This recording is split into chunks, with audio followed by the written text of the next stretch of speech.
দশম অধ্যায়। এসো গতিকে জানি। Let us no motion.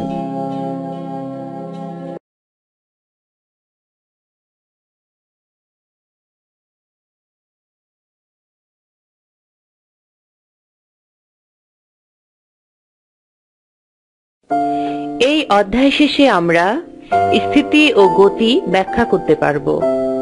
সকল গতি আপেক্ষিক তা ব্যাখ্যা করতে পারব। বিভিন্ন প্রকার গতির বৈশিষ্ট্য বর্ণনা করতে পারব। গতি সম্পর্কিত রাশিসমূহের গাণিতিক হিসাব করতে পারব। গতি সম্পর্কিত রাশি পরিমাপ করতে পারব। দূরত্ব ও দ্রুতি নির্ণয় করতে পারব।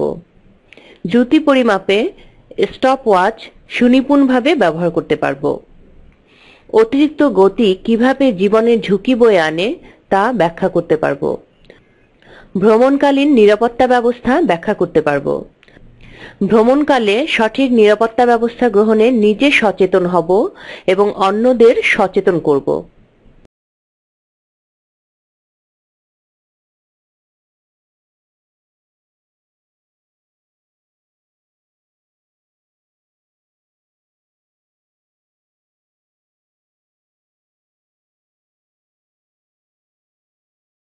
স্থিতি ও গতি। গাছপালা, ঘরবাড়ি এবং রিকশা ও রিকশাওয়ালা কি অবস্থায় আছে?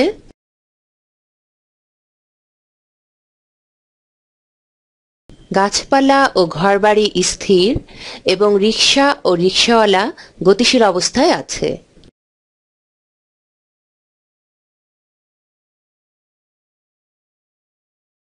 গাছপালা ও ঘরবাড়ি পর্যবেক্ষকের সাপেক্ষে সময়ের সাথে স্থান পরিবর্তন করছে না, তাই এদেরকে স্থির বস্তু বলা হয় এবং তাদের এই অবস্থাকে স্থিতি বলে।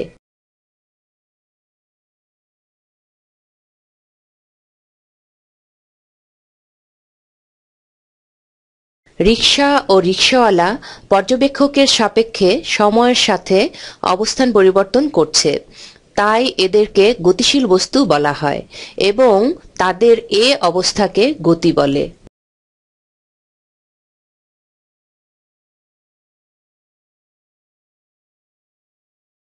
মূল্যায়ন। উপরের দৃশ্যে কোনটি স্থিতিশীল ও কোনটি গতিশীল তা টেনে সংশ্লিষ্ট বক্সে রাখি।